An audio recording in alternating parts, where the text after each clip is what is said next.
Welcome back to my hometown. Thanks for taking a little time to join me today.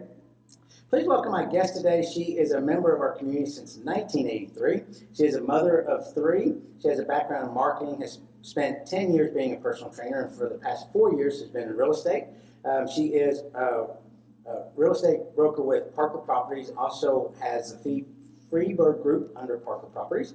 Please welcome my guest today, Miss Aimee Ashley. Hi, thank you for having me. So I probably butchered Parker Properties and Freebird Group, but we're going to get all of that so you can explain how all that works together. As we were talking briefly before, you explained it, and it's still confusing to me. So we're going to get to that. Okay. So I said member of our community since 1983, so it makes you sound like you're really old, but that's just, you're still young. Yeah. I was You're a child. in elementary school when we moved here from Irving. So I don't really remember life in Irving. You know, we started my childhood years here, and I moved away and chose to come back to raise my family here. So you graduated from Bowie? 1994, Bowie Jackrabbit. And then moved away, then went to college. Yes. So where'd you go to college at? Well, several different junior colleges. Didn't ever graduate. That's a part of my story. Never obtained a degree. But I got married when I was young and had Dylan, my first son, at 20. So then moved back home. So where'd you move to when you moved out of Bowie? Well, we first moved to Decatur, and I was married to Dylan's dad, my oldest son, and he's a graduate as well. But we moved to Decatur, and then his father and I divorced, and I moved to Fort Worth to go to school, work, spread my wings. Oh, gosh. That was a fun, hard, scary, mortifying time. So then how long were you in Fort Worth? So after you divorced, you moved to Fort Worth? Fort Worth. Yeah. Pretty sketchy part of town now. When I drive back by. We were there 2 years, I think. Right at 2 years. So what made you want to move there? Because, I mean, as a young mom, moving away from family to Fort Worth. Okay, well, I thought I needed to get a job. I had been working for my father and did accounting type work. And then I got a full-time job. Because your dad had an electrical business, yes. Always. Ashley Electric. Ashley Electric. He was a different name, younger. But he always was an electrician, and I worked for him, and then I was needing to spread my wings, so I got a full-time job, started going to school at Tarrant County College. It was Tarrant County Junior College at the time, and was a single mom in an apartment, and I just thought, you know, that's what you do. And it did not take me long to appreciate small town rural living and the security of Bowie. And I could easily drive to Fort Worth. I could easily go drive to do something that I wanted to do, but I loved the security that Bowie offered. So I came back, luckily, with the help of my parents, and we had a little rent house, and yeah, we were alone. I was a single mom with Dylan, and I was going to school here. The college here had just opened. And CTC had just... It was. I think it was the first year. Maybe it was the second, but I feel like it was the first year that the campus was open, and it was a great experience for me, and it was the first real positive learning experiences. I never felt like I was a good student in school. I did not learn my learning style until much later in life, and I always just thought, I'm not a good student. I'm not very bright. I have to work really hard. So how'd you figure that learning style out? Because I think that's important, because I think a lot of kids go into college or in high school and think, I just can't get this. I'm not bright enough. I'm not smart enough. I think it's a big deal. Like, yeah. I really just feel like I was not the traditional learning student. I learned as an adult that I definitely suffer from attention deficit disorder, and it's almost debilitating, but I didn't know that's what it was because our generation, we didn't have that diagnosis. Yeah, you just couldn't pay attention. I could not pay attention. That's what parents would say, you just can't pay attention. But You know what? I think I was, I guess, a decent enough student that no one really ever said that either. Mm-hmm. I just knew I was just skating, and I would see that my friends seemed to have so much easier of a time, but yet I just didn't feel like I wasn't, unequal. So, I felt like our intelligence levels met. We just learned differently. I see that with hindsight so clearly now. Mm-hmm. So clearly, but I just really went through my whole life not feeling like I was the best student, and that was not an avenue I just needed to dive down because it was always a struggle until I learned my learning style, Mm-hmm. which was much more tactile, hands-on. I can't typically read something that's 20 pages long and then just regurgitate answers. I need a lot of different, just tactile ways to put things together. Mm-hmm. Real estate, I think, really unleashed some of that. So I know we're kind of jumping forward, but that's how I learned I'm actually really intelligent. Like I didn't realize that. So is that when you really realized your learning styles, when you got into 100%. And that was just 4 years ago? 4 years ago, studying for the coursework. Uh-huh. And testing, and then having to go there was prerequisites, and then you qualified to go take your test to obtain your license. So when I'm getting back into school after such a long break, which we skipped some work history, but I'm getting back into school and I'm having to learn how to learn. Mm-hmm. And there was so much more at risk and at stake. I had to complete this. I felt extreme pressure that there was no option to not. And so I just started really working on the content and the material. Then when I fast forward and I'm working into real estate, I'm learning I am almost debilitated by having the brain issue of attention deficit. I had no idea that this what this was. I feel like I suffered from anxiety so long in life as a result of so much going on in my mind and not being able to slow it down, and my brain actually running so fast and having so many thoughts congruently and being really able to accomplish so many things at the same time. I didn't identify, hey, you're like over exceeding in a lot of areas, but you're not giving yourself credit that you have the ability to do this. Mm-hmm. When I started connecting some of those dots, I just thought, I'm just working, then I could put it together. This is probably where I'm shining, and had I known this in school, had I had some of just the learning skills that I use now, a lot shorter increments, just different things that I put into place make me realize I can do anything if I try. Mm-hmm. And my children have heard that since I have obtained my license. That is the story for anyone in life. I learned that through training and watching people feel so defeated and that they couldn't do things, and the joy I would feel watching someone achieve something.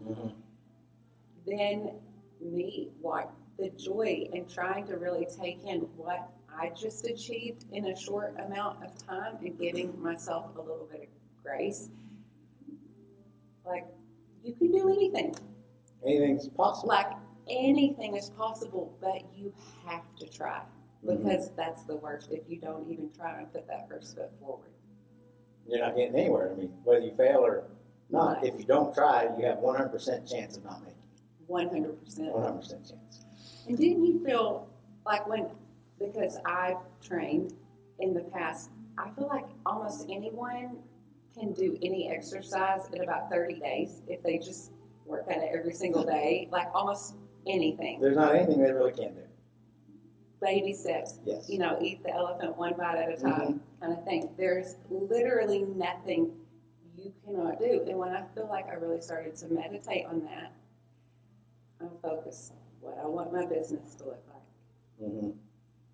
And every single day, I just started making action to make that come true, to come to fruition. One little thing at a time.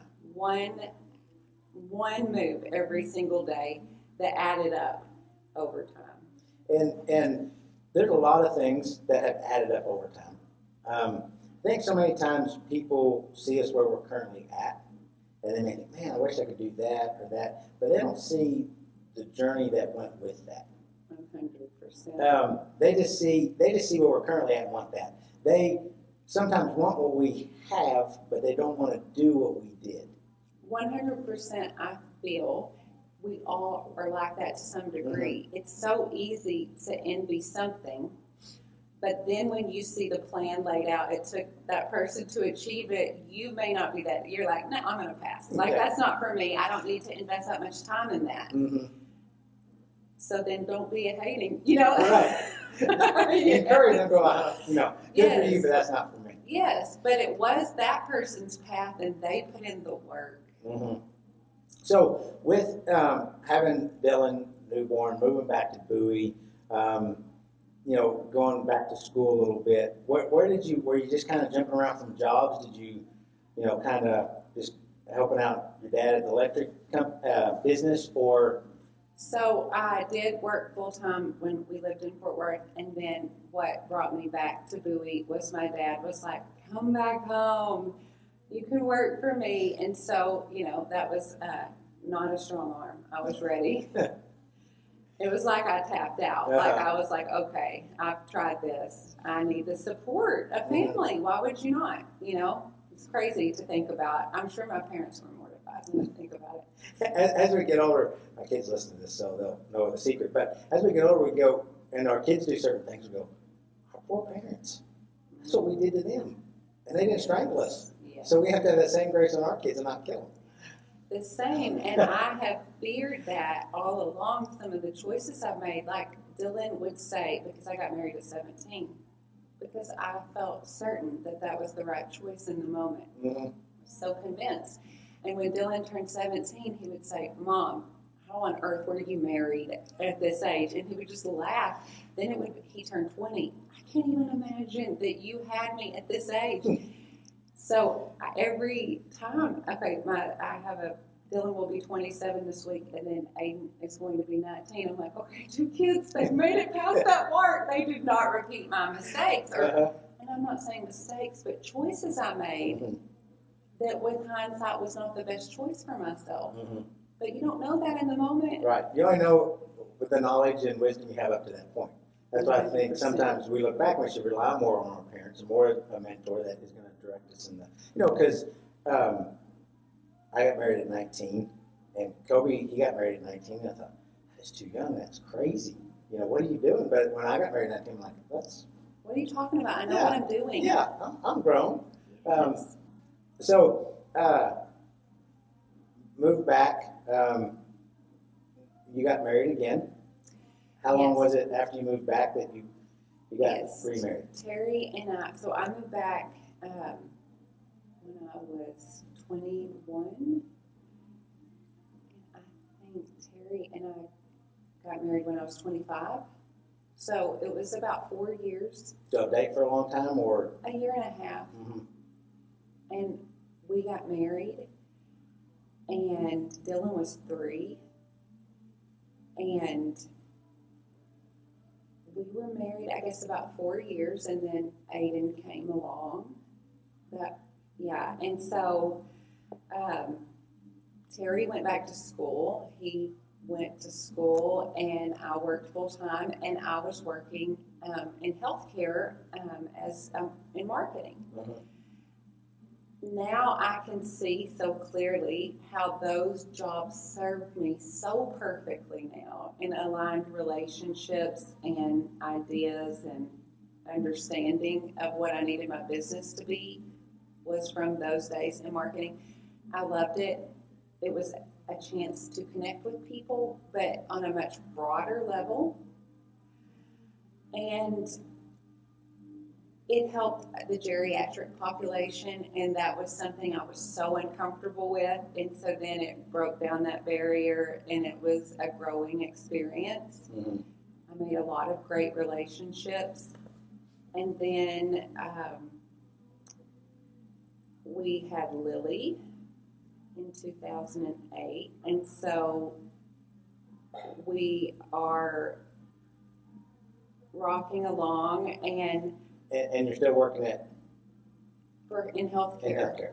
Okay, and so then I'm walking with my friend Kim, and she's like, Aaron's going to open a gym, and he's going to need another personal trainer. And at this point, I'm at home with Lily, full time, and I'm like, I can't even explain it. It was like I'd been praying about what I should do and what God had for me. And while we're walking, and I always pray for frying pan moments because I'm really dense and I don't get subtle hints from God. You gotta whack me hard. Yeah, like you gotta give it to me where I know it's you. Mm-hmm.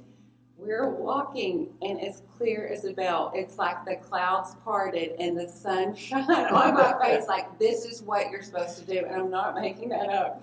It is exactly how I remember the moment, because that was so outside of anything I would have done or who I was or confidence. Mm-hmm.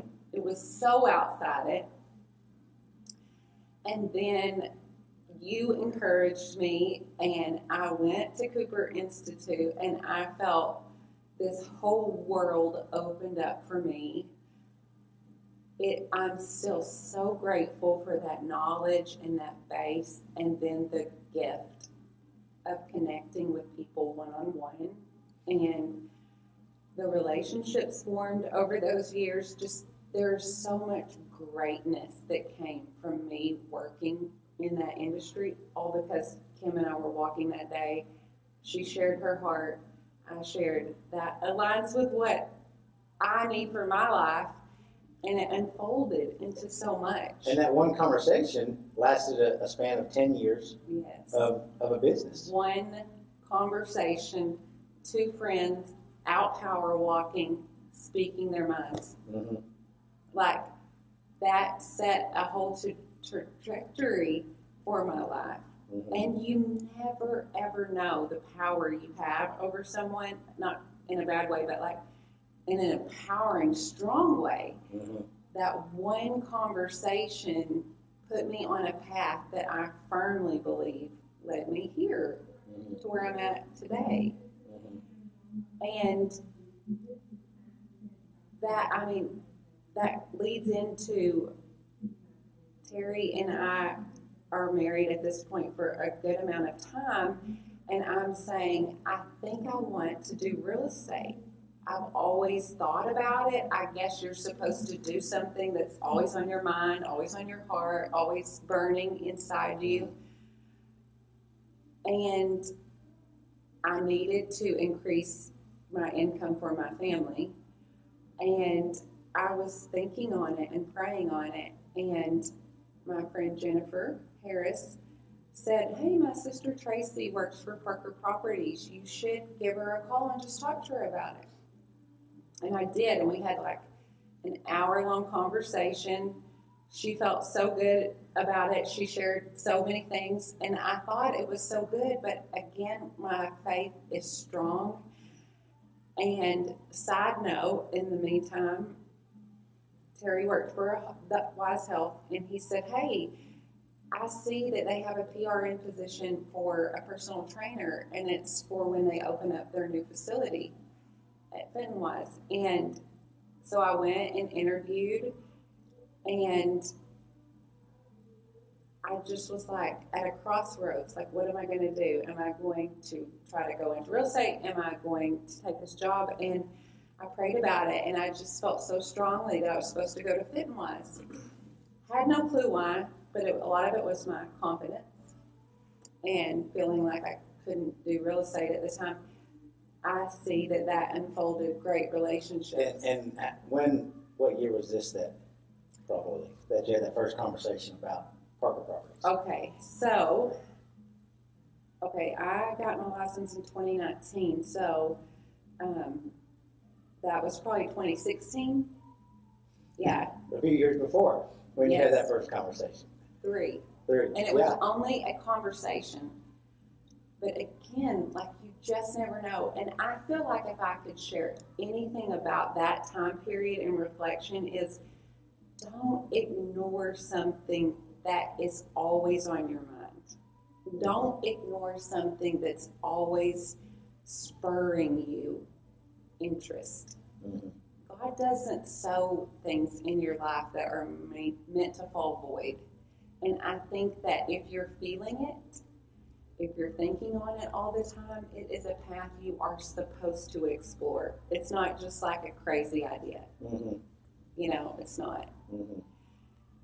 So, and how'd that interview go fit-wise? great. We really connected. She was an amazing human, and she opened so many doors for me mentally. She was a great spiritual leader. She could pray like no one else. And again, it was like God aligned me with exactly who I needed in my life in that moment, because she believed in me and she helped build my business there and prayed over me and spoke truth and life over me and helped me hold my head high. And whenever I was going through a divorce, because fast forward. So on the outside, all those years, a lot of things look good. Yes. Everything is. I'm like, fast forward, we divorced. So it's like, wait a minute. Yeah. So everything, like a lot of times, things seem to be going well. Move from in the healthcare industry into personal training, and that moves into working for Wise Regional. And everything on the kids are doing good in school, playing sports, also looking good, smiles on your face. But there's other things going on that aren't being seen. Yes. That aren't things that, not everybody, we're not transparent with everybody, because, like a lot of times, if we walk around with a billboard that said what was going on in our mind, people would never have any friends. They would question you and think that you're not sane, except for the jokes on us, because everyone has the same billboard with different words on it. Yes, we just have a curtain over. Mm-hmm. So what's going on during those years that lead up to that divorce? Well, when you and the reason I ask is because I think it's a story and a testimony that many need to hear, and that you can share with, that sometimes people are in those places and can resonate with where those things are at in your life, and how they have served you. I agree. Because they have served you. So they're part of your story of where you're at. 100%. It served me. I can see with hindsight 100% how that experience served me for where I'm at right now. But, our marriage was hard, and Mayday, like to parents, never underestimate pouring into your children and loving your children ferociously, because when you don't have that as your foundation, and then you go start a life and don't have a solid, loving foundation, it makes for a very rocky life and a very rocky marriage if you don't have the tools to navigate that. And we really are just now in a time where we talk about this, and we talk about our feelings, and we talk about the traumas from your past and how they affect you today and how they affect you tomorrow, and how if you don't address them, that is really, to me, what generational curse is seeing your children have to go through what you went through. And there was brokenness, and mental health always is the word that comes to mind, because we are all struggling with some form of mental health issue. And just in recent years, has that become a topic that people can talk about? Yes, like it's been so taboo. When I went through my separation, that was not a topic we discussed. And actually, Kim is someone who brought some things to my attention, because that's just not something that was as prevalent. We have come a long way in discussing mental health in the past few years. And so while I only want to discuss my story, but again, when you are in a home that is not blissful, there is a lot of strain, and that always causes a demise in your mental health. And I was coming from a place of being very broken and low and trying to motivate people. So at the time, like you said, you are empty, and you're trying to get the energy to pour into other people, to motivate them, to encourage them. Say, you're doing this, you're doing great. You're seen, you're enough, you're all. When you're not, there's nothing refilling that cup. Desperate to hear that from myself. And telling people you can't pour from an empty cup, and you must give yourself grace, and all the things I wanted for myself I could pour into others, but I didn't have the ability to give it back.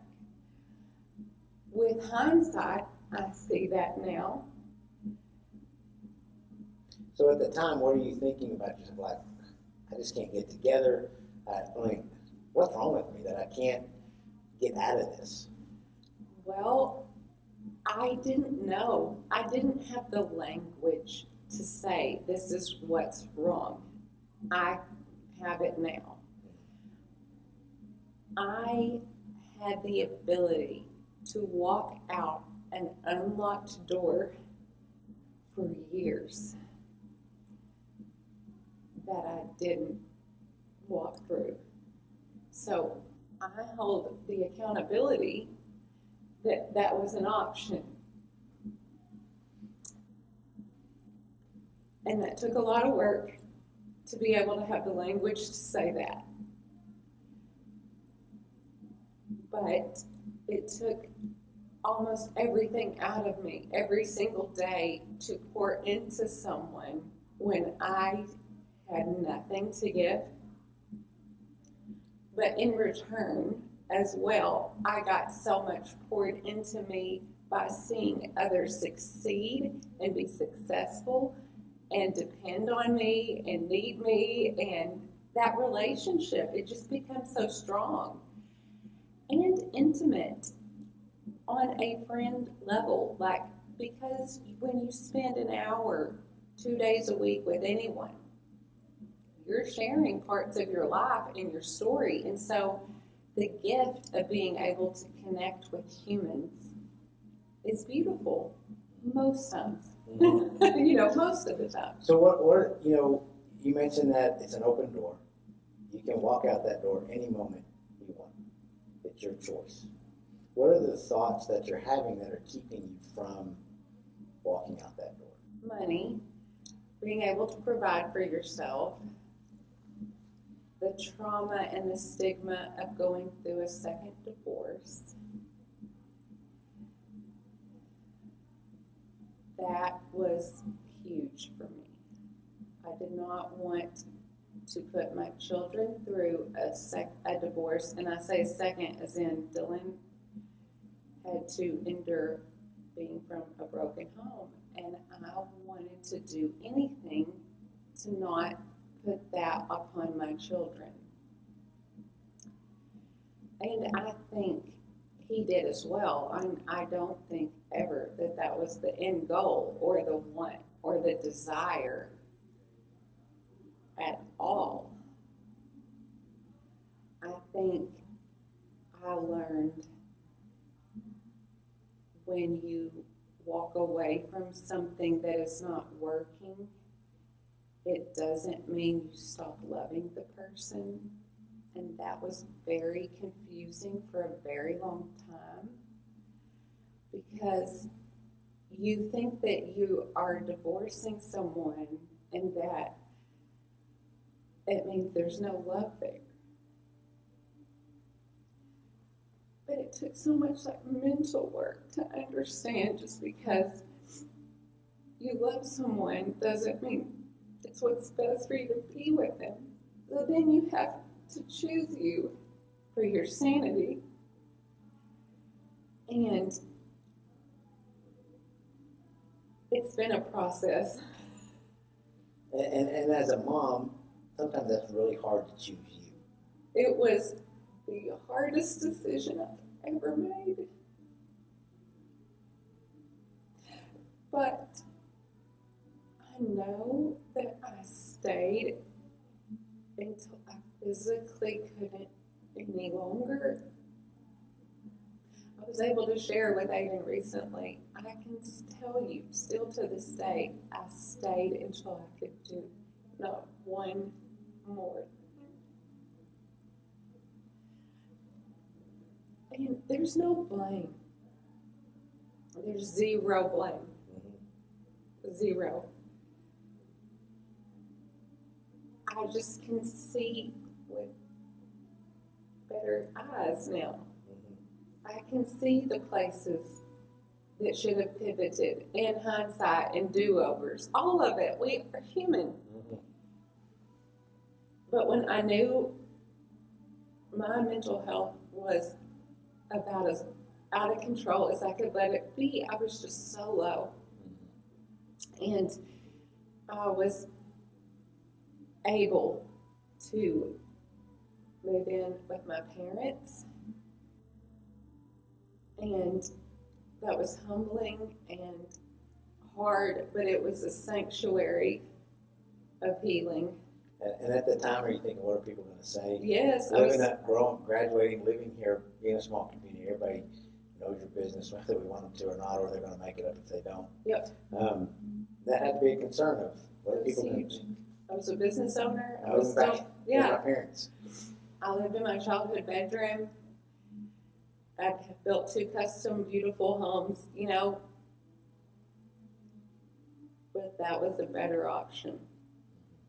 And I had to get to the point where it didn't matter what other people thought, because it did for a long time, and that's why you stay for a long time, because it's all of it. It's all pieces of it. But in the end, that was not mattering anymore. And so I moved in, and I thought it would be a short time, but it turns out, oh my gosh, it's so hard to rise above, and it turned into 3 years. And I'm not saying woe is me. I'm saying, had I not had that, I don't know where I would be, because I would have had to have rented. I would have struggled. It was a sanctuary. It was a place of healing and love and support. And your parents should be done once they've raised you, but they just accepted me back with so much love. I can only hope I can do that for my children, no matter what. That I'm always in a place to give them love, because I know that's a gift, and a lot of people who were in my situation did not have a place to land. And I've spoke to so many people as a result. God aligns me with them almost on the daily.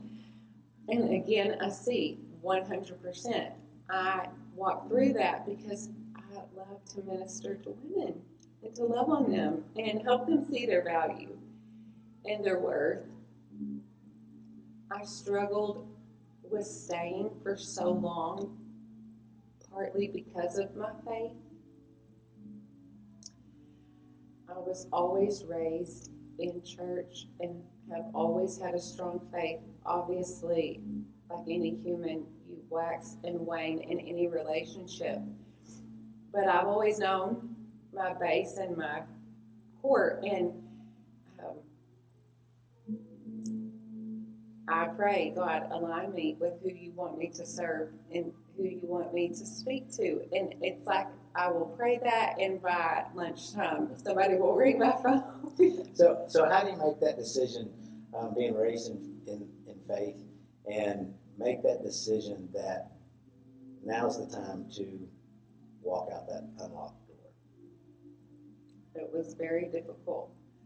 I prayed and prayed and prayed and prayed and prayed, and when I finally made the decision, I remember feeling like 1,000 pounds had been lifted off of me, and I was so afraid. I had no clue what even the next baby step looked like.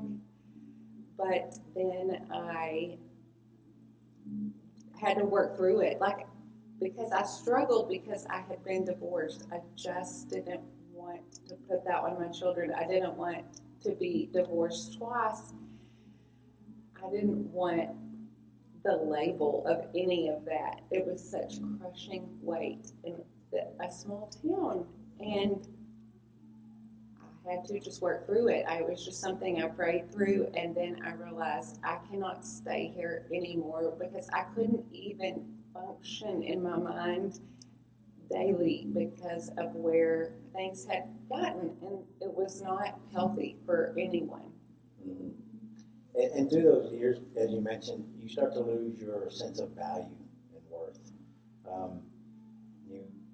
You're out, you move in with your parents. That's, you walk out the door, the next step is where do I go now? Mm-hmm. And it's with mom and dad. Kim and I always talk about that. Kids, when they're little, are way easier to parent than adult children. They're way more challenging. 100%.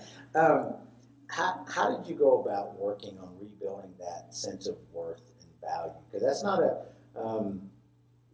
I think we don't fully understand that it's not a quick fix. It can take months, it can take years to rebuild that. And sometimes it's up to us to rebuild that. So how did you go about rebuilding that in yourself? Well, at this point right now, I'm 6.5 years post-divorce, I think. And, or 6 years, and I'm not saying I've arrived. A wonderful relationship has shone spotlights on all the ways I have not arrived. But I'm saying I've come so far. So there, my faith, leaning into my faith, because it was like an exhaustion, lean into it. I had nothing. I could just pray. And then every day I could start finding the baby step, adding things. Obviously, I was in counseling, a big book reader. I have really focused with some disciplines on my prayer life, with reading God's Word, with being active for my mind. I always say cardio is my mental health. It has zero to do with exercise, zero. And everything to do with, that's kind of when I solve all the world's problems. I can work it out. Yeah. It's a process. I had to put myself out there in a lot of ways, even through dating and being in a relationship and allowing vulnerability. Because once you have felt so hurt and so scorned, it's, surprise, so hard to open that door. Like, you think that you're willing because you go on a date and then you just don't realize how vulnerable you are and how you block yourself off in so many ways. It just takes so much time to heal. You don't realize those things have built walls over the years. Clue. It's one little, like say, a little Lego block. Another little Lego block. Before you know it, you look back and you go out on a date, you get in a relationship, and now you have this wall that, like, where did this come from?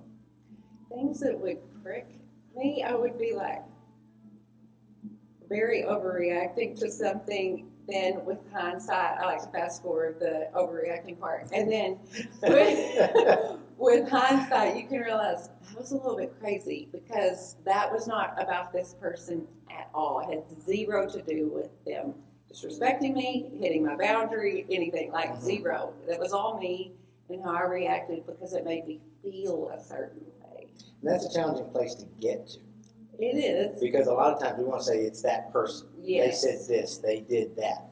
And again, sometimes it does come back on us about it is based on my traumas before, Yes. my relationships before, my thought process.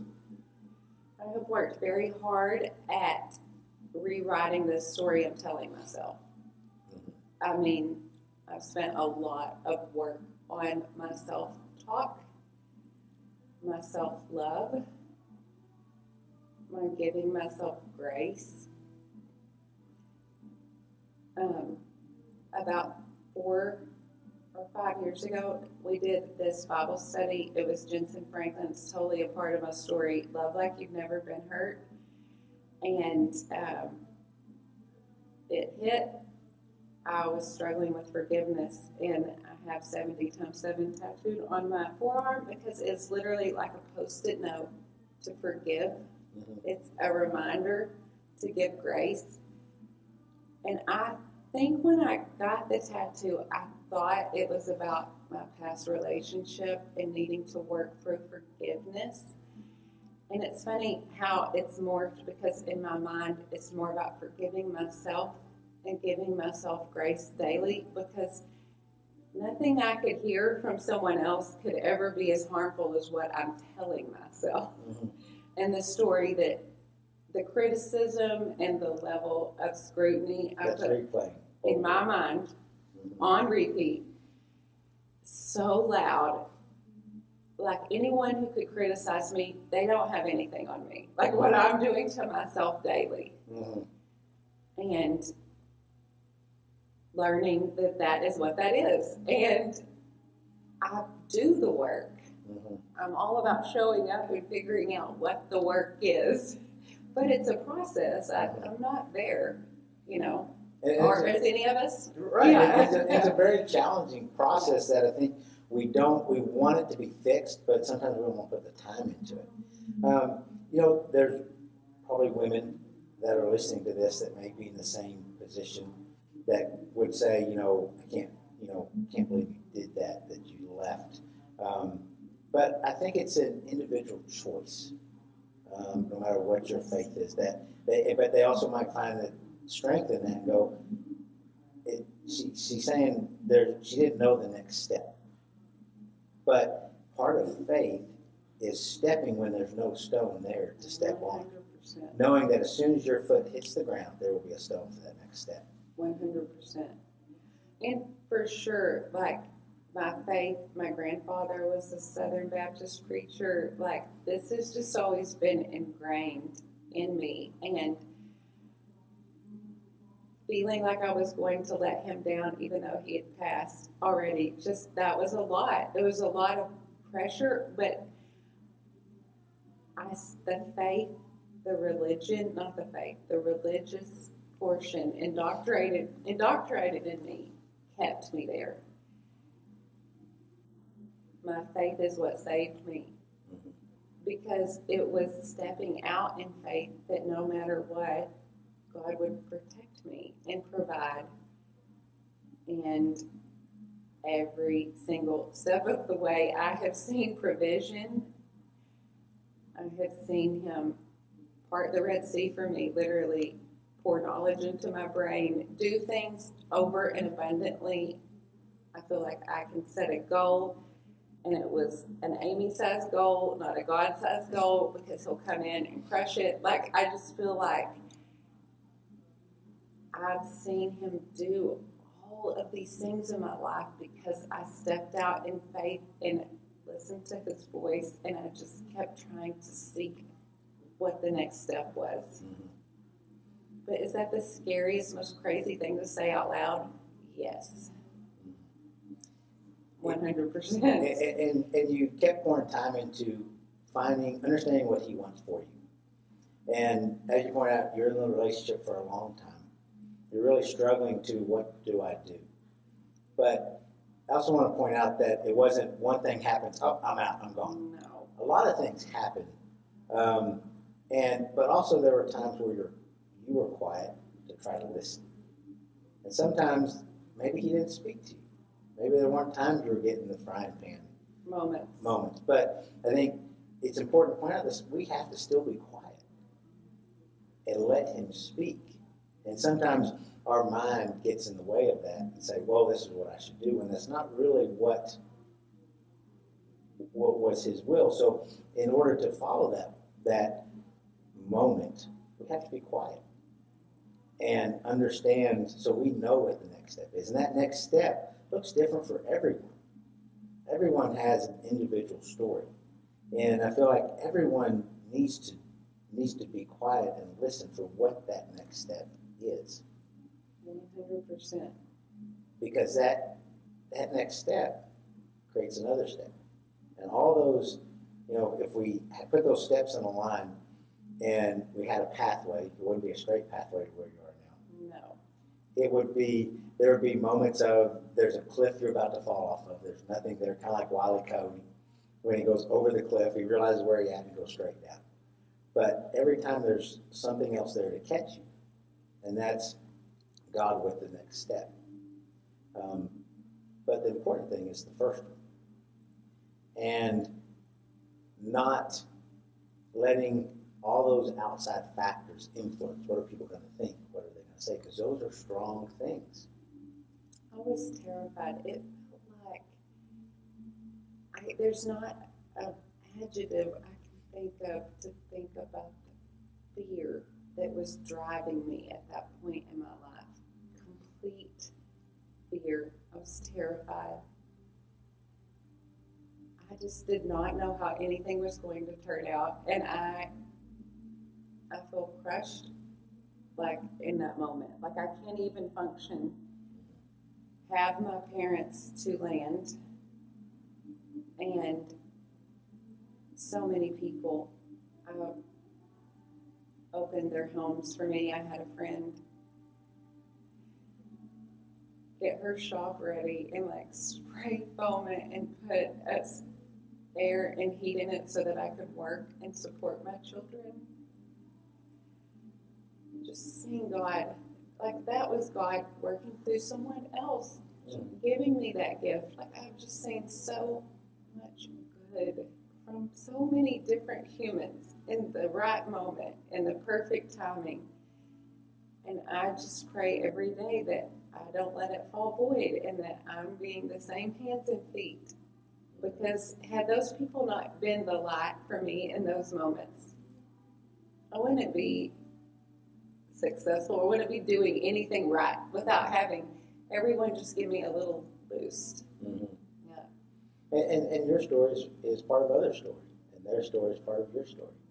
But we don't get that unless we interact with other humans. And tell each other about and share those.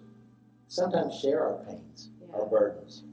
I feel super convicted to share because I know that the story connects. There's no blame. There's no somebody did something wrong. It's like we're all at some area in our life struggling and trying to be better, and we don't have the tools. But why are we not talking about it? And why are we walking around with the smiles, which is human nature, and we do it. That's in us because we think people don't care. But at the core, people don't want surface level. They want to know the meat. Mm-hmm. They want to know what tools helped you, what worked you through yes. it. Because it is 6 years. And it's a process. And as you mentioned, it's still a work in progress. Yes. You step out, you move in with your parents. You're still training at the time. Yes. Have a shop that somebody, opened up. I mean, that's a big thing to it's go into. Huge. That's a big thing for them to allow it. And again, that's God answering prayers, Him guiding Making a way. Yes, and you being open for the opportunity because He provides for us. Sometimes we're just not open for that opportunity. Yes. And we go, well, you're not doing anything. Well, He said you weren't open for the opportunity. Yes. Seeking. Yes. And so during that time, you're working on mending and a lot of, you kept mentioning yourself. I have to work on myself. I have to do these things for myself. And I think that's so important. We wait for somebody else to do it for us, or we want to do it for somebody else, but we have to do it for ourselves. Because when we can work on ourselves, we can do so much more for others. 100%. It makes us a better mom. It makes us a better boss. It makes us a better daughter, coworker, whatever it is. All of it, yes. It starts with me. And sometimes we get selfish about me. We don't want to work about me because it's about everybody else. And you're working on this all this time. And it is part of your story because you could have said, I'm going to go do something else. I'm just going to keep training. But when did that come about again, that, real estate came about again? And it was 2016 when you had that first conversation. And it comes again in 2019? Yes. And I was like, it's time. I've, figured out how to make it work for this, next year and a half, and it's time. I'm saying, I'm human again. I'm pulling myself together. And you're starting to function a little bit better. Yes, healing, because no matter the situation, no matter what, divorce wrecks you. It absolutely wrecks you in all the ways.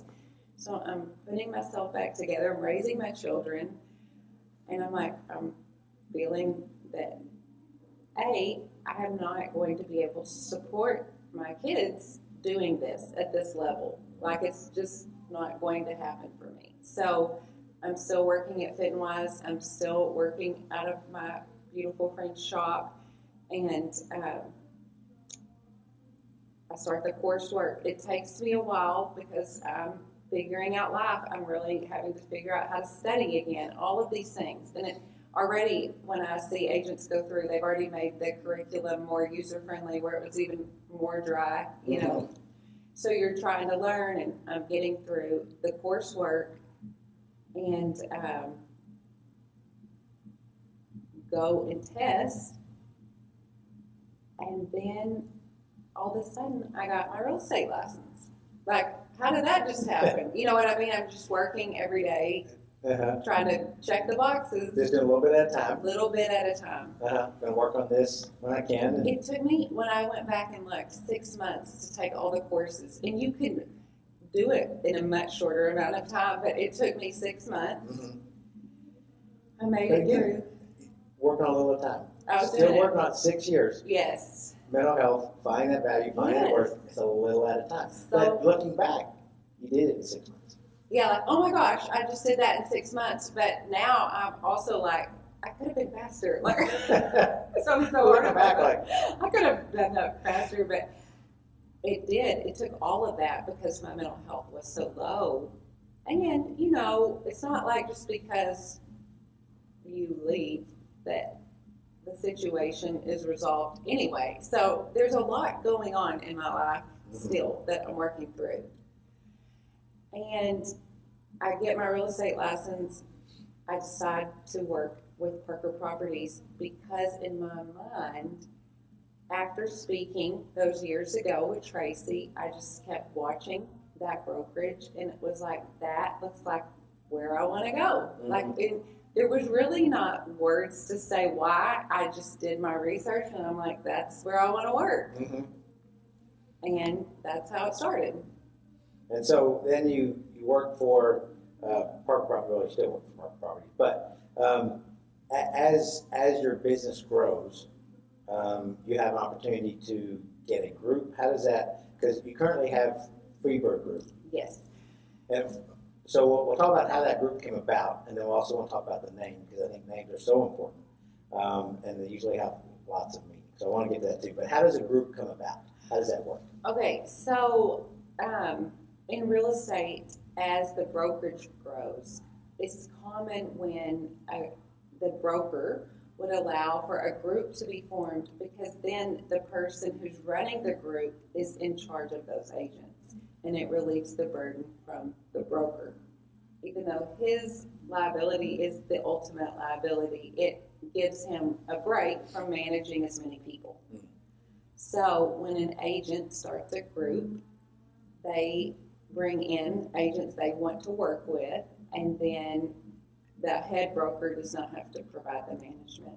Everything goes through me. It's kind of how it works. So is that new agents that you go and recruit per se, or is it agents that were already It can be all of that. All that. New agents usually are the ones for sure that need a mentor because you obtain your license and you have zero idea how to become a real estate agent or how to work a transaction. That's just a test that said you read it, you know what. You know how not to get sued. Right. Yeah. So that's really what that is. And so then you have to go about learning how to work in real estate. So that's how our group is formed. And so you need a lot of mentoring and a lot of shadowing. And so it's very common for new agents to come on. But now that I'm seasoned, many agents want to work that way because the phone is ringing and there's an opportunity for them to have referrals off of your group. And so your group now consists of how many? Well, right now, active license, it's me, Dylan, and Courtney. I have an assistant, I have a transaction coordinator who's also licensed, and I have another agent whose license is inactive at the moment just because she needed to pivot. And then we're going to recircle the wagons. I've had a couple of other agents. In the meantime, they're off doing different things at the moment, but you learn really quick if you're going to be able to do it, and hang with it. It's a lot of work. It's a lot of work. And so how did, when you decide to become a group and kind of be manage those under you and become a group, you had Freebird. Bird. So how did that name come about? So this is weird, but I was working at the hospital and we had our own emails and I needed to change the password at the time of my life changes. And at this time it was weird. You had to call IT, you had to tell them what your password was, and I had not thought anything about it other than I needed to change my password. And he was like, okay, what do you want it to be? And it was as loud as a bell, Freebird. And I just said that. And I was like, that's my password. And then it never left. Like, it just kept Freebird. Like, it was so loud in my ear. I felt like a free bird. I feel that way today. Like, I feel free from something that was, at a time, very oppressive to me. And so, Freebird is how that came about. It was an email password that never left. And that again, one question, what's your password? Freebird. Like, it literally I heard it in my head, it came out my mouth. Like Freebird, where did that come from? And then people will say, are you a fan of Leonard Skinner? Yes, but that is not where that came from. It was a feeling that became palpable. That would be how I would describe what is Freebird. It was a feeling that came out of my mouth. And do you feel it still has that energy and that meaning as your business grows? Yes, because there are so many areas in my life I feel free. Yeah, like, I just think anyone, when they're walking down a path that is not meant for them, you have a lot of cloud cover. Yes. There's so much cloud cover. So that when that is changed, or you change what path you're on, you see the sunlight comes through, and there's still so many cloudy days that it's just not it's not all sunny days. It's not sunny days. It's not all sunny days. But it's like the ability for the light to come through, is the feeling of being free. Clouds are a little thinner. Yeah. Some sunlight can get through. And about your business. So, I have a marketing background and working in healthcare. Sometimes we get used to the way things are. And things, especially in a small town. And I always like to share these things because, part of my hometown is about understanding why our business owners and people in our community do the things they do. Yes. And to change ideas, change thoughts, come up with new ideas. And, you changed a little bit when you started doing real estate and selling houses. Your face is all over town. It is so embarrassing. It's everywhere. I know. And it's on big signs, little signs, yard signs, everywhere, which is marketing genius. Because when you think of Parker Properties, Freeburg Group, think of Aimee, which is the subtle idea. It's give you an insight to marketing. That's what you want. Yes. Without saying, waving, hey, it's me over here. Right. You just get used to seeing that name, that face. Real estate sales, if you see a sign with your name, your face, all over town says sold, sold, sold, sold. What's the underlying thought? That person's going to sell my house. So that's something different that some weren't doing. Taking videos, walking in and doing a tour of the home is not something that everybody does. Doing a drone of the home and surrounding. What gives you those ideas to go like, this isn't the way it's being done in town, but I'm going to do it? Well, I did not invent the wheel by any means. I've been in real estate for years. I saw other real estate business thrive under that umbrella, and it was never an option for my business to look different. Like, I knew that's the way my business needed to look. And of course, everybody has their own branding and specificity that they want for their business or their color palette or whatever they're executing. And I had a vision. I just had a vision of how it needed to look, and then I made my business look like that and prayed for the business to come so that I could market it, because marketing was my strength.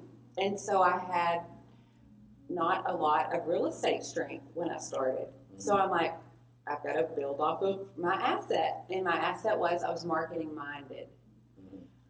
I saw the way I wanted it to look, and I just tried. Now, did I feel vulnerable, naked? Was I terrible? All of it, yes. It was one of the hardest things I've ever done. But because I was a personal trainer, I had to do something for my hometown residents to think of me as a realtor and not as a personal trainer anymore. You have to change your brand. So I had to rebrand myself and put myself out there to say, think of me. This is what I'm doing. And it felt so scary and so weird and so foreign. But I just knew that that's what I was supposed to do. And I've heard this said from someone else, so I really want to share it because I hope that it makes someone else realize, like people would come to me and say, oh my gosh, you're so natural at that. I'm like, well, I'm not, because I'm struggling so much to get it done. But that is the difference between like greatness. I'm not saying I'm there, but it's having the confidence to just do it anyway. You're scared to death. You're terrified. But if you know that's what you're supposed to do, quit listening to that voice and listen to the voice that says, you can do it. This is the way it needs to look. This is the way you're supposed to go. Go this way. Like, don't listen to the other voice, because that voice is always going to be there no matter what. But I just did it scared. And this is at a point where you're 2 years out of your relationship, your marriage, when you're starting this into real estate, and you're putting it all out there. Coming from a place of not feeling a lot of worth, a lot of value, but yet you put yourself out there and says, look at me. It was a lot. And on the outside world, who does she think she is? Yes. But again, we don't know what's on the other side. And we don't know the challenges that person has gone through to do that. And it's still going, I don't want to even look at that. I'm putting it out there, but I don't want to even drive by and see that. Thank you for saying that, because that is like the number one thing I would hear in my head, like, do I need an assistant? Who does she think she is?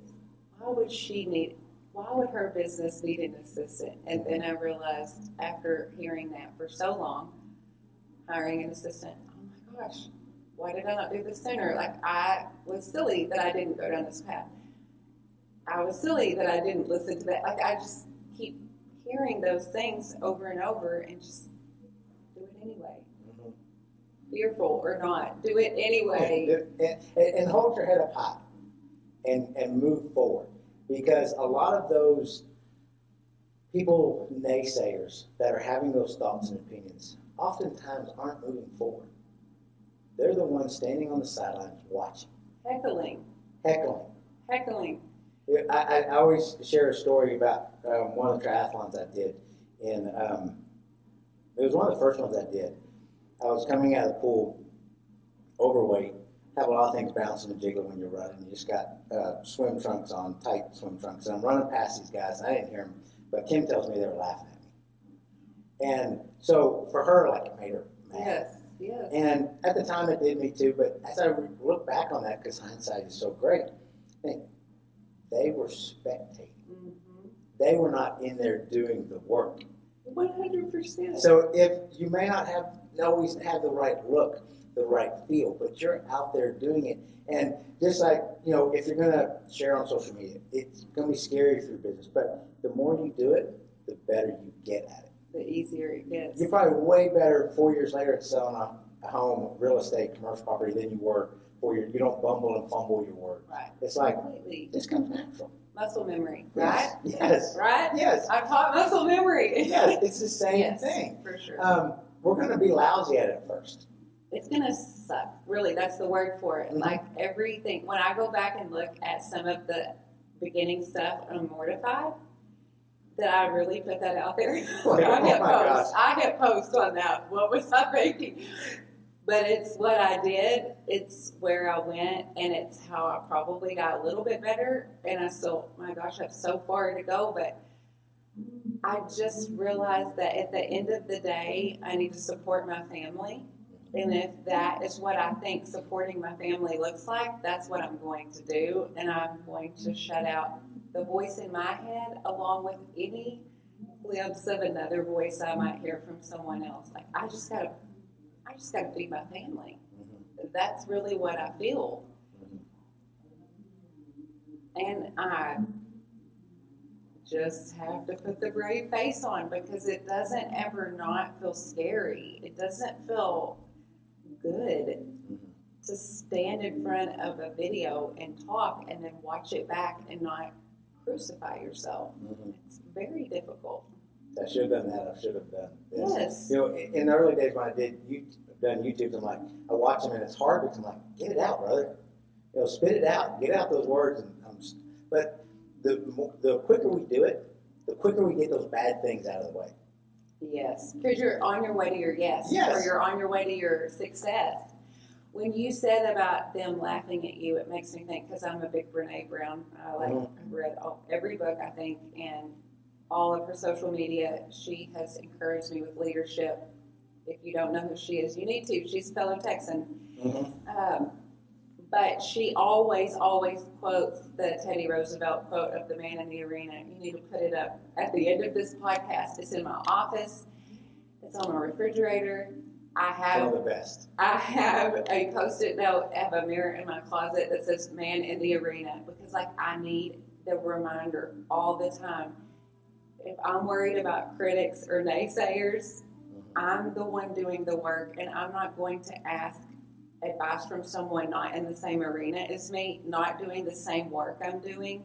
If you criticize, you criticize, but I'm just doing the work. I'm just getting up and trying to work every day, pay my bills, have a good life, and not have fear that I can't support myself next month. That's literally my goal. I want to live another month. Yeah, I'm just trying to ensure that I can have a safety net for my kids and pay my bills. Survive. That's what I'm doing. Mm-hmm. I don't know what anyone else is doing, but I'm just getting up and trying to do that. And because you have that bigger vision. And that bigger vision leads you to do those things that you're scared about, that other people are going to say, what's she doing? Why are they doing that? All those reasons, because it's easy to criticize when we're not in those shoes. Yes.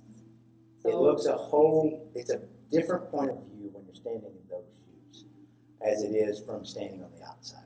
And I think that's one thing that's important to remember as customers, as community members, as business owners. We can say, well, it should do that, it should do that. But until we're standing in those shoes, we can never fully understand the enormity of what is going on with that person. And the hours of work behind it. Mm-hmm. Yeah, I know you know that because you have several things going on. You don't ever understand the amount of hours someone is working to produce some desired result. And especially when you're new, everything takes longer and it's harder for your brain. And I just feel like I have worked so many hours the past 4 years, but it's been worth it. And then I was able to get my broker's license, which was it's a whole other God story, and I'm not going to go there, but it was a big accomplishment because you have to hold your license for 4 years before you're eligible to apply. Mm-hmm. And because I had not graduated college, they then require you to have 900 hours of continuing education, not to mention all of the sales requirements that you have to meet. Well, I had met all the sales requirements by year 2. Mm-hmm. But I had to have all of those hours completed, and I decided in year 2 that I was going to get my broker's license at the year 4 mark, and I did all of that 900 hours. And that's a lot of hours for continuing education to stay awake through. It's a ton. Because we all know that continuing education in any field is not always the most riveting. It's not, and it's pretty dry, and it's time consuming. And I was running a business, and I'm a single parent, and I was managing my children and my life and dating. And I did the 900-hour requirement because my goal was that on my 4-year mark that I would have my letter that I could test. But right at my 4-year mark, I had to get my stinking gallbladder and appendix out when I had 7 hours to go. Oh. 7. In the hospital, I was scheduled for that last 7 hours. Mm-hmm. That killed me. Like, I'm telling the surgeon, I need to be, like... I need to log in. And in fact, it's why I put off my surgery, because I could feel something was so wrong with my body, but they kept trying to get me in, and I was like, no, I have a class that day. Like, I just was at the end, so focused. Anyway, I finished my education requirements at 4 years and 1 month, and then I was able to obtain my broker's license at 4 years and 3 months. So it was just a weird goal I set for myself that meant nothing to no one, like zero. But meant everything to you. It meant everything to me, and I got so focused on getting there and accomplishing it, and it means everything to me without it changing my life greatly. As in, I just needed to say I accomplished this. It's always bothered me. I never obtained a degree. I needed to hustle for my worthiness, and I don't know why, but it made me feel worthy or have a seat at the table if I have my broker's license. I don't know why. I put all of this weirdness on myself to feel like I was owning of my spot. And I'm the same way. With my goal was to finish my degree. Made no difference in my life. I didn't see any pay increase. Right. Nothing changed in my life. Right. But again, it was a goal that I set forth. But I think it's a good example, too, that you show your kids. Me too. That, you set a goal. It may mean nothing to anybody else, but it means the world to you. Yes. So if it does, then go for it. Do it. Work hard for it. Spend those hours doing it, working hard, maybe neglecting some things. Maybe not always the healthiest things, but, I did neglect a lot of things to achieve that goal, because that's what we do. Yes. There's a lot of plates. Yes. And there's sacrifices. Yes. Sometimes we make the right sacrifices, sometimes we make the wrong ones. But we're always just hopefully operating at our highest and best. Yes. And that we're trying to make the best choice. But I made a lot of sacrifices in the last 2 years of fun and health priorities for me, of exercising like I want to, all of those things. to get that goal accomplished because it was such a high priority for me. Like, one day it will mean something. I will go on my own, and that will be great. But as in today, it didn't change anything other than I needed to accomplish it for myself. And it could, again, the choices you make today will change the future. Yes. All those choices you made years ago, moving out of Bowie, to only realize that Bowie is the place you want to be. Yeah. To getting remarried, to having a family, that kids that you love, and experiences that you went through, and a life that has shaped for the next part of your life, the next season. Everything that has happened to us is for a reason. It's part of we're supposed to go through it for whatever reason. We don't understand it and may never understand it, but it's the season we were in. 100%. And if you can learn from that season and then grow in the next season. But it's up to each of us to decide how we're going to grow. You know, to see where you're at now versus 6 years ago. It's a big change. It's a big change. And to say that, and for you to admit that you still have work to do. That there's still triggers, there's things, there's still stories going on in your head. There's still those words going on in your head. Daily, that like nobody daily. sees. But I think there's more positive days than not. But I think that I feel super convicted to share because I think that we're also crippled by not comprehending. We're all battling something. And we are all so victim to looking at what the polished version is. But I'm always like, I'm an open book. You ask me anything, I'm going to share it with you because I think we should share. That is the human experience. It doesn't mean everyone needs to know all the intimate details, but if me sharing one thing about what I shared today encourages, motivates, makes the ripple. I just want the ripple. The ripple's what I'm going for. I told Jeff, my boyfriend, recently, I want to be a map maker. What do you mean by that? I want to say she did something different that no one else did. And I'm not saying that even remotely happened yet. That's what I want my legacy to be in life with anyone who loved me or any life I touched, was that I imparted something different. And I think it's so scary to be different.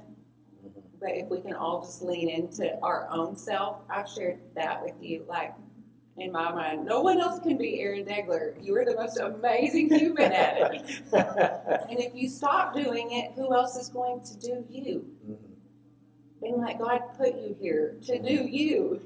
All the goods and the bads. All the goods and the bads. But I feel like all the time we're walking around trying to be small, to not be ourselves. So we were supposed to be, like, it's dim when you listen to that voice. If you can quiet the voice and hear your purpose through the noise, it's going to work out. Like, there's going to be sunshine for you. Just listen to it. Because every one of us are born with a purpose. 100%. Every one of us don't find it out, unfortunately. But when we do, won't we say life is perfect when we find our purpose? Because sometimes our purpose can be challenging. For sure. And it can put up a lot of things. But when you know it's your purpose and you know it's your thing, you keep hearing it, you keep thinking about it. That's the thing you have to go after. Because what happens if we end life and we didn't?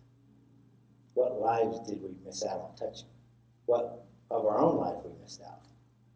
All the threads that were left unpulled because you didn't listen to what was in your gut. Please let that be your takeaway. Because had I not started my journey in real estate, what if I would have never had the lift up, like the light? You know, what if I had never felt any kind of confidence or being able to move forward? I think that's the takeaway, is just listen to what is inside you because it's there for a reason. And don't shove it down. Yes. What, as we wrap up, what is one of the things about Bowie, about our community, that you call it my hometown? I think what I feel most drawn to Bowie is, I keep hearing myself say this when I'm talking about Bowie, is it feels insulated. I think always I've felt this way, but I didn't have the language to identify that that was the feeling I'm expressing. But post-COVID, in real estate, I always see, our property values were a little bit lower. That people weren't, just pouring in. Mm-hmm. Post-COVID, we're the cool kids. Mm-hmm. Everybody wants rural living. Everybody then saw the value of being insulated. When we had the tornado, that was during COVID, early on, and everybody was obliging and following the rules, but we had the tornado and we were able to come together to help with cleanup. And it was almost like, and I'm not being disrespectful, it wasn't that we forgot about COVID, but it was that had to be paused because we were helping our community regather and restructure. Nothing can feel better than your neighbor showing up to help you.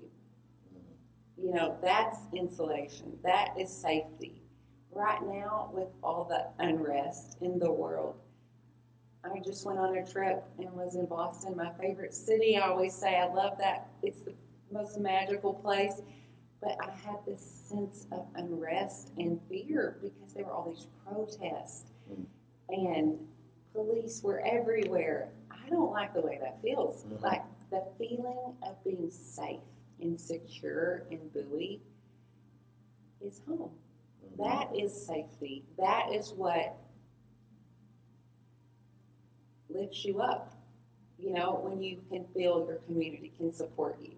And I do feel my community has supported me and lifted me up and helped me have a new start. It is because of great relationships in my community. And gosh, why would I want to live anywhere else?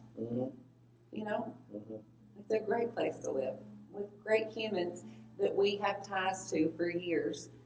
And Aaron and I haven't really even got to connect or chat in years. And he didn't even know I was going to say, and he was a part of my story. It's wonderful to have that history with people. It's a gift. We don't always get that in other places. It does make our hometown special. And when people move here from out of town, and I can tell them about all the love this community has shown me through the years, and other friends who have had trials and how the community has rallied and supported them, it is an easy sell to say, this is where you want to live. This is a great community. It's a no-brainer. Yeah, it sells itself. Yeah, this is the place. Well, thank you, Aimee, for joining me today. Thank you for sharing your heart, sharing your story, that others need to hear, that we need to be open sometimes, because our stone is sometimes hard to throw into the pond, but the ripple it makes is wonderful. It's very challenging sometimes, but taking that scary step, the next step, and I appreciate you taking those baby steps over and over and over again, because we're blessed to have you and to share your story and be part of our community and encourage others that move into our community to be part of our community. That's what helps our community grow, is you, that other people now find a safe place, a place that's insulated to live. So I appreciate that. Well, thank you. You're welcome. Thank you. Thank you for your time. Yeah, thank you for joining me today. Thanks for each of you for stopping by, and we're looking forward to seeing you around my hometown.